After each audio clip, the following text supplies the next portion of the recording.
আমি শেখ সুরজ, আমি চলে এলাম আপনাদের সাথে নতুন আরেকটা ভিডিও নিয়ে। তো আমি এখন আলোচনা করব আপনাদের সামনে রামচরণের যে আপকামিং মুভি পেদ্দি। তো মুভিটা তেলেগু। ও তো আমি তেলেগুতে বুঝি না, ঠিক আছে। তো হিন্দি ডাব জন্য ওয়েট করছিলাম যে কেন কেমন হবে, ট্রেলারটা কেমন হবে। তো মুভিটা খুব সুন্দর। মুভি যে স্টোরি, সুকুমার স্যারের যে রাইটিং না, অসাধারণ, মানে মারাত্মক লেভেল। এর আগে যে মুভি রঙ্গস্থলাম রঙ্গস্থলাম দেখবেন, পুষ্পা বা আরও যে মুভিগুলো আছে সেগুলো দেখবেন, যা অসাধারণ। সেই মুভির রাইটিংটা খুব, স্কিলগুলো খুব সুন্দর। মুভির সিনেমাটোগ্রাফি যেগুলো আছে মারাত্মক লেভেলের, ঠিক আছে। আর এটা রামচরণ স্যারের তিনটে ডিফারেন্ট ইসে দেখা যাবে, ঠিক আছে। একটা ক্রিকেটের একটা ভূমিকা, একটা যেটা পেলওয়ান, আবার তারপর যারা রেসার, মানে ইন্ডিয়া এসের জন্য রেসারে শুধু এই ভূমিকায় পালন করবে, ঠিক আছে। তো এই মুভিটার তার মধ্যে আরেকটা ওদের একটা গ্রাম আছে, মানে একটা হয়তো কোনো কোনো বড় শহরে কোনো একটা নেতা বা তাদের হয়তো কোনো গ্রামে যে তাদের হয়তো কোনো পলিটিক্স কারণে বা তাদেরকে কোনো হয়তো গ্রামে কোনো কিছু বানাবে বা সেই কোনো হয়তো গ্রামগুলো মানে তাদেরকে ঘরছাড়া করে দিচ্ছে, সেইভাবে হয়তো একটা পলিটিশিয়ান একটা স্টোরি, এটা স্টোরি। সেই মাধ্যমে তাদের গ্রামে হচ্ছে পেদি, মানে ওদের সব কিছু তাদেরকে অনেক ভগবান মনে করা হবে, মানে ওদের গ্রামে পেদিকে ক্রিকেটের ভগবান আর রেসের ভগবানকে, মানে ওদের ছেলেগুলো ইয়ং, মানে ছেলের জেনারেশন যারা আছে না, তাদের জন্য এরকম একটা মানে আইকন বলে না, সেরকম একটা তো ওই মানে সব কিছু মিলে মানে রামচরণ স্যার ওদের এর সাথে হেল্প করছে, ঠিক আছে। তো তখন ওইটার ইফেক্টটা না ওর এর সাথে মানে ক্যারেক্টারের মধ্যে মানে কিছু কিছু হয়তো পলিটিক্স তো অনেক কিছু হয়, ঠিক আছে। তো সেইখানে হয়তো কিছু কিছু ক্ষেত্রে ওকে অনেক কিছু স্যাক্রিফাইস করতে হচ্ছে। সেখানে কিন্তু মুভিটা স্টোরিটা অনেকটা রাউন্ড ফিগার ঘুরছে, দেখবেন মুভিটা রাউন্ড লাস্টের সিনটা দেখবেন, কখনো ওটা দেখে এটা দেখেছে, কখনো ওইটা গ্রাম থেকে চলে যাচ্ছে, বাইরে চলে যাচ্ছে। আবার রামচরণের মাঝখানে দেখবেন একটা কোনো একটা এসেতে ঠেলা গাড়ি না কোনো এগিয়ে কেউ কেউ চায়ের কাপ ধুচ্ছে। তো মুভিটার মধ্যে অনেক কিছু টুইস্ট আছে, মানে অনেক কিছু কাহিনী আছে ওইটার মধ্যে। ওই গ্রামে এসের জন্য হয়তো কিছু করেছে বলে তাকে সেখানে হয়তো বার করে দিয়েছে বা কিন্তু এটার মধ্যে অনেক কিছু টুইস্ট আছে। মুভিটা দেখলে বোঝা যাবে। 4 জুন মুভিটা আসছে। আর সবচেয়ে মানে এই সিনেমাটা যদি এই সেম ডাবিংয়ে যদি হিন্দি এসে দেখে, মানে হিন্দি অডিয়েন্সের নারাজ হয়ে যাবে।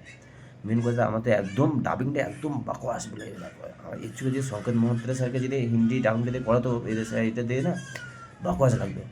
কারোরই ডাবিংটা ভালো লাগে না, মানে যতগুলো আর্টিস্ট নিয়েছে আমার কারোর ডাবিংটা একমাত্র আমাদের দিবেন্দু যেটা আছে, আমাদের দিবেন্দুর ওর আমাকে যে এটা মানে ভয়েস ডাবিংটা ওর অ্যাকচুয়ালি মারাত্মক লেগেছে। মুন্না ভাই যে ক্যারেক্টারটা, সেটা তো মানে ও যেই ক্যারেক্টারটা প্লে করে না, ওর একটা মারাত্মক মানে অ্যাক্টিং সে আলাদা। ও মানে ফুটিয়ে তুলে দেয়, ওর মধ্যে যতটা পারে না ও 100% দেয়। রামচন্দ্র স্যারের যে অ্যাক্টিং সেটা অসাধারণ, মাইন্ড বলে একদম 100% নিজে দিয়েছে সেটা, সেটার সঙ্গে কোনো তুলনা নাই, ঠিক আছে। কিন্তু ডাবিংটা একদম বাজে হয়েছে, ডাবিংটা একদম হয়নি। যদি শঙ্কর মহারাজ স্যারকে দিত তাও ঠিক ছিল। তো সেই বলে যদি এই ডাবিংটা যদি মানে হিন্দি সিনেমাগুলো রিলিজ হয়, তো মুভিটা আমার মনে হয় যে হিন্দি অডিয়েন্সের কাছে এটা দিল ছুঁয়ে, শুধু ভয়েস হওয়ার জন্য না এটা মার খেয়ে যাবে। হয়তো তামিল, তেলেগু বা অন্য যদি আদার্স হিসেবে ল্যাঙ্গুয়েজে মুক্তি পায় তো এটা হবে, ঠিক আছে। যেহেতু এটা প্যান ইন্ডিয়া মুভি তো এটা রিলিজ পাবে, তো এটা আদার্স ল্যাঙ্গুয়েজ এটা হবে, যেটা বিজনেস করবে। কিন্তু হিন্দি বক্স অফিসে এটা মার খাবে। যদি হিন্দি ডাবিংটা যদি ভালো না হয় তো অডিয়েন্স দেখতে যাবে না। আমাদের হিন্দি যারা আমাদের আছে না, যারা অডিয়েন্স আছে, তারা চায় যাতে তার ল্যাঙ্গুয়েজটা ভালোভাবে মানে ফুটে তুলুক, সিনেমা হলকে বলুক আর করুক, এটা চায়। এটা যদি বরাবর না হয় না তো এটা হয় না। যেমন পুষ্পা, যেমন এই মুভিতে ভাই চোখে গানের সালা, তো এইগুলো যে এটা না, এইগুলো একটা মানে আইকনিক হয়ে যায়। আইকনিক ওই আল্লু অর্জুনের নাম আইকনিক স্টার বলে, এমনি এমনি বলেন, ঠিক আছে। ও যে এটা না সেগুলো মারাত্মক লেভেলে। তো সিনেমাটা দেখা যাক কী হয়। এমনি মুভিটা আমি দেখতে যাবো সিনেমা হলে, 4 জুন আমি দেখতে যাবো, ঠিক আছে।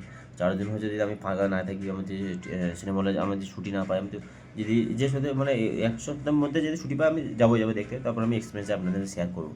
এখন ট্রেলারটা যেটা হলো, ট্রেলারটা আমি একটু শেয়ার করবো। আর মুভি রিল হিরোইন যে যাতে আমাদের জাহ্নবী কাপুর আছে, জাহ্নবী কাপুর। তো জাহ্নবী কাপুর আমার মনে হচ্ছে জাহ্নবী কাপুর ইসের তুলনায় আমার মনে হচ্ছে বাহ্যিক যেগুলো সেগুলো বেশি তুলে ধরেছে। যদি অ্যাক্টিং করে ফোকাস করছে আরও ভালো লাগতো। হয়তো তার এটা কিছু কিছু কপি করেছে। যেমন আমি কী বলছি, যারা রঙ্গস্থলম মুভিটা দেখেছে না, তারা এটাতে বুঝতে পারবেন যে কিছু কী সিনটাতে কপি করেছে। তো আগের যে শাড়ির যে লুকটা না, সামান্থা একটা মুভি আছে রঙ্গস্থলম, তো ওই শাড়ির লুকটা যেগুলো না, সেগুলো কিছু কিছু এই মুভিতে রঙ্গস্থলম মুভিতে কপি পেস্ট। রঙ্গস্থলম মুভি থেকে ওই শাড়ির যে এইগুলো আর সেগুলো কপি পেস্ট ওগুলো। আপনি যারা রঙ্গস্থলম দেখেছেন তারা বুঝতে পারবেন, তার আগেকার আর সেং রঙ্গস্থলম যে মুভিটা, সেটা কিন্তু সুকুমার স্যার এ করেছে। কিছু কিছু হয়তো সিনেমাটা ওইটা থেকে একটু কিছু হয়তো এক আছে, যেমন কিছু ক্ষেতের আর এগুলো আছে, কিছুটা কপি আছে। মানে এসে জাহ্নবী কাপুর যে ক্যারেক্টারটা প্লে করছে, কিছু কিছু ওটা সামান্থার উৎপত্তি কিছু কপি।